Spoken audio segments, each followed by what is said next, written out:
Hello dear learners, welcome back to my channel. Today, we will talk about one of the greatest leaders in history, Nelson Mandela. His life is not just a story, it is an example of courage, hope, and determination. By listening to this story, you will not only improve your English, but also get inspired to never give up, no matter how difficult life may seem.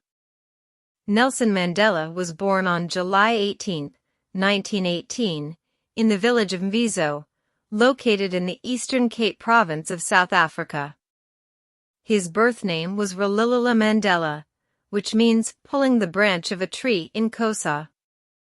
The name also translates to troublemaker, which foreshadowed the kind of person Mandela would become, someone who would challenge unfair systems. He was born into the Thembu royal family, but his family was not wealthy. His father, Gadla Henry Mfakaniiswa, was the chief of the village and was respected in his community. His mother, Noah Kenny Fanny, was a deeply religious Christian, and she raised Mandela with strong values of kindness and humility. Mandela grew up in a rural environment, far from the cities and modern conveniences. He lived in a small hut with no electricity or running water. Despite the simplicity of his life, Mandela was happy as a child. He would spend his days running around the fields, playing games with other children, and swimming in the nearby streams. At the time, life in the village was full of rich traditions, and older people would gather around a fire in the evenings to tell stories. Mandela loved these stories, especially those about the brave warriors and leaders who fought for their people's rights and freedom. His early experiences shaped his desire to become a leader himself. One of the most important lessons Mandela learned in his youth came from his father, who taught him that a true leader is someone who serves others and works for the common good. This idea stayed with Mandela throughout his life. As he grew older, Mandela's education began. He was sent to a local school where he learned to read and write in English. At the time, education was mainly available to the children of wealthy families, so Mandela felt lucky to have the opportunity to study. The combination of his rural upbringing and his formal education gave him a unique perspective on life. It made him realize that change was necessary, and he would be the one to help bring it. When Mandela was just 9 years old, his life was dramatically altered. His father passed away, leaving Mandela heartbroken. The loss of his father had a deep emotional impact, and he was forced to leave the village where he grew up. His family sent him to live with the Thembu royal family in the town of Kunu. There, he was taken in by Chief John Jintaba Dalindibo, the leader of the Thembu people. Chief John Jintaba treated Mandela as his own son and gave him a chance to live in a more structured environment, which included opportunities to study and learn about leadership. Living with Chief John Jintaba, Mandela was exposed to a more formal education system and was able to attend a local school. At this point, he also started to understand the responsibilities of being part of a royal family. Chief John Jintaba encouraged Mandela to pursue his education and develop a strong sense of duty to the community. This experience helped to shape Mandela's future path as a leader, even though he was still young. It was also during this time that Mandela began to recognize the deep inequalities in South African society. He noticed that the black people in his country were treated unfairly by the government and the white minority. This was the beginning of Mandela's awareness of the injustice that would later fuel his activism. Mandela's schooling was not always easy. He was often one of the few black students in a classroom filled with white children, and he faced discrimination from both the teachers and his fellow students. Yet, despite these challenges, he remained determined. He wanted to make his people proud and give them the freedom and respect they deserved. This period in Mandela's life marked the beginning of his transformation from a young boy into a determined man who would fight for justice. By the time he was a teenager, Mandela had already begun to understand the power of education and how important it was for creating a better future. As Mandela continued his education, he became increasingly aware of the social and political environment in South Africa. At the time, the country was controlled by a system called apartheid. Under apartheid, the government enforced strict racial segregation, and black people were denied basic rights. They could not vote, live in the same areas as white people, or even use the same public services.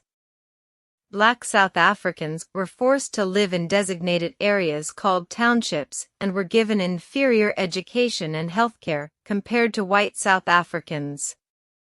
Mandela was deeply troubled by the injustices he saw around him, and he knew that something needed to be done to change the system. By the time he was in his 20s, Mandela had joined the African National Congress, ANC, a political organization that was fighting for the rights of black South Africans. The ANC's main goal was to end apartheid and create a more equal society. Mandela believed that one day all South Africans, regardless of their race, would be able to live in peace and harmony. He became an active member of the ANC, working behind the scenes to organize protests and campaigns against apartheid. He also met other political activists who shared his vision of equality and freedom. One of Mandela's greatest influences during this time was Mahatma Gandhi, who promoted nonviolent resistance. Mandela believed in fighting against apartheid, but he also wanted to do so in a way that would avoid unnecessary violence. He saw nonviolent protest as a powerful tool for social change, and he began to believe that the people of South Africa could use their voices and actions to overthrow the oppressive system of apartheid. Mandela's journey took a new turn when he moved to Johannesburg in 1941. Johannesburg was South Africa's largest city, and it was a place full of opportunities but also great challenges. In Johannesburg, Mandela worked as a night watchman in a gold mine to support himself while continuing his education. Despite the hard work, Mandela's determination to improve his life never wavered. He lived in a small, humble room in a poor neighborhood, often struggling with money and hunger. Yet, he knew that education and hard work would eventually help him achieve his dreams. While living in Johannesburg, Mandela became more involved in politics. He joined the African National Congress, ANC, and participated in meetings where political leaders discussed strategies to fight against apartheid. It was also during this time that Mandela met his first wife, Evelyn Ntoko-Mays, whom he married in 1944. Mandela was working hard to build his career as a lawyer and make a difference in his country. But despite all the work and struggle, his eyes were always on the bigger picture, fighting for the rights of black South Africans. Johannesburg exposed Mandela to the reality of South Africa's harsh racial divisions. He saw firsthand the way that black people were treated differently from white people in every area of life, from work to education and even healthcare. It was in Johannesburg that Mandela became more politically active and began to understand the power of collective action. He joined the ANC Youth League and began working with other leaders to organize protests and spread awareness about the evils of apartheid. Mandela's life was beginning to take a clear direction. He would become a leader in the fight for equality. As Mandela became more involved in politics, the South African government grew increasingly repressive. In 1948, the National Party came to power, and apartheid laws were tightened. These laws forced black people to live in segregated areas, restrict their movements, and even controlled their jobs and wages. The apartheid government made life even harder for black South Africans, but Mandela and the ANC refused to accept this injustice. In the 1950s, Mandela became more actively involved in organizing protests, strikes, and civil disobedience campaigns against apartheid. He was arrested multiple times for his involvement, but each time, his commitment to the cause grew stronger. Mandela believed in nonviolent protest, but he also recognized that more direct action would be necessary to bring change. In 1952, Mandela opened the first black law firm in South Africa, offering free legal assistance to black people who were unfairly treated by the legal system. This law firm became a symbol of hope and support for oppressed black South Africans. Despite the government's efforts to silence him, Mandela remained a strong voice for change. He knew that the struggle would not be easy, but he believed that with determination and unity, the people of South Africa could overcome apartheid. He often said, "It always seems impossible until it's done." Mandela's activism, along with the efforts of other ANC leaders, created a movement that spread across South Africa. The fight for freedom was gaining momentum, and Mandela was ready to face whatever challenges lay ahead. Nelson Mandela's story is not just about one man's fight for freedom, it is about the power of hope, determination, and education. His life teaches us that no matter how hard life becomes, we must never give up on our dreams. Mandela spent 27 years in prison for his beliefs, but even behind bars, he never lost hope. He fought for justice, equality, and a free South Africa, and when he was released, he didn't seek revenge. Instead, he chose forgiveness and peace.